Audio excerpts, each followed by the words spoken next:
नमस्कार दोस्तों, आज हम सोमनाथ ज्योतिर्लिंग के बारे में बात करेंगे। सोमनाथ ज्योतिर्लिंग भारत के गुजरात राज्य के सौराष्ट्र में अरब सागर के तट पर स्थित है। देश का पहला ज्योतिर्लिंग जिसे सोमनाथ के नाम से जाना जाता है। शिव पुराण में सोमनाथ ज्योतिर्लिंग का काफी महत्व है। ज्योतिर्लिंग के प्रादुर्भाव की एक पौराणिक कथा प्रचलित है। कथा के अनुसार राजा दक्ष ने अपनी 27 कन्याओं का विवाह चंद्रदेव से किया था। 27 कन्याओं का पति बनकर देव बेहद खुश थे। सभी कन्याएं भी इस विवाह से प्रसन्न थीं। इन सभी कन्याओं में चंद्रदेव सबसे अधिक रोहिणी नामक कन्या पर मोहित थे। जब यह बात दक्ष को मालूम हुई तो उन्हें चंद्रदेव को समझाया, लेकिन कोई लाभ नहीं हुआ। उनके समझाने का प्रभाव यह हुआ कि उनकी आसक्ति रोहिणी के प्रति और अधिक हो गई। यह जानने के बाद राजा दक्ष ने देव चंद्र को श्राप दे दिया कि जाओ, आज से तुम क्षय रोग के मरीज हो जाओ।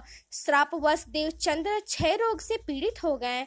उनके सम्मान और प्रभाव में भी कमी हो गई। इस श्राप से मुक्ति के लिए वे भगवान ब्रह्मा की शरण में गए। इस श्राप से मुक्ति का ब्रह्मदेव ने यह उपाय बताया कि जिस जगह पर आप सोमनाथ मंदिर है, उस स्थान पर आकर चंद्रदेव को भगवान शिव का तप करने के लिए कहा।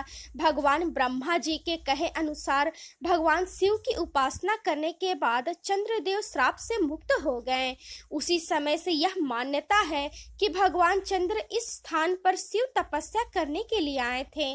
तपस्या पूरी होने के बाद भगवान शिव ने चंद्रदेव से वर मांगने के लिए कहा। इस पर चंद्रदेव ने वर मांगा कि हे भगवान, आप मुझे इस श्राप से मुक्त कर दीजिए और मेरे सारे अपराध क्षमा कर दीजिए। इस श्राप को पूरी तरह से समाप्त कर दीजिए। शिव के लिए भी संभव नहीं था। मध्य का मार्ग निकाला गया कि एक माह में जो पक्ष होते हैं, एक शुक्ल पक्ष और कृष्ण पक्ष, एक पक्ष में उनका यह श्राप नहीं पड़ रहेगा, परंतु इस पक्ष में इस श्राप से ग्रस्त रहेंगे।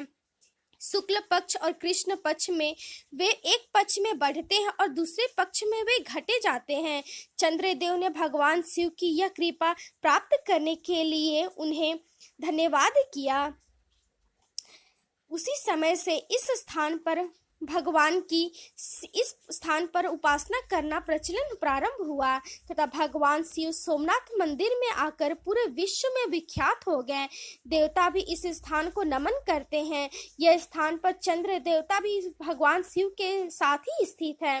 सोमनाथ ज्योतिर्लिंग में जिसे क्षयग्रस्त या शारीरिक रूप से जो परेशान होते हैं, वो लोग यहाँ आकर दर्शन करते हैं। सोमनाथ ज्योतिर्लिंग में आने पर, यहाँ दर्शन करने पर मन को अपार शांति की प्राप्ति होती है। धन्यवाद।